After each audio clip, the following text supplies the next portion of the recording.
गुरुभ्यो नमः। गुरु ने कहा, जब इसे साधना कहा जाता है तो यह समझ लेना चाहिए कि जो भी क्षमता या लक्ष्य को पूरा करता है वह साधना का ही है। फिर इस प्रयोजन के लिए अनेक सामग्रियों की आवश्यकता होती है। साधना के अंत में जिस क्षण संभावना आ जाती है उसके लिए प्रयुक्त और की गई सभी चीज़ें, साधन और सामग्रियाँ उसी विषय में समाप्त हो जाती है। जब ऐसा होता है तो केवल एक ही भावना पीछे रह जाती है।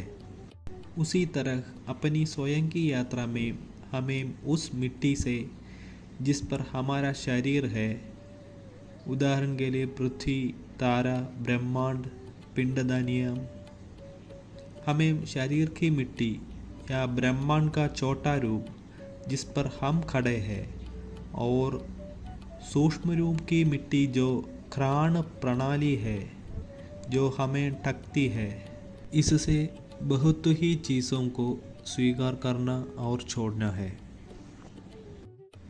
जब साधना पूरी हो जाती है तो जिस प्रकार उस तक पहुंचने के लिए बहुत ही चीज़ें पीछे छूट जाती है, उसी प्रकार उस तक पहुंचने के लिए स्वयं का त्याग भी हो जाता है।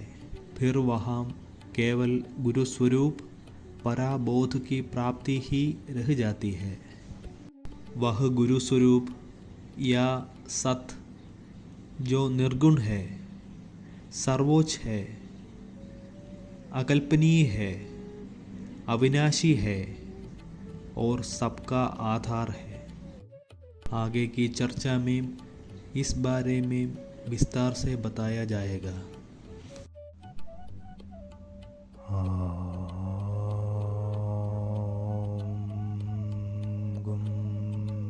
गुरुभ्यो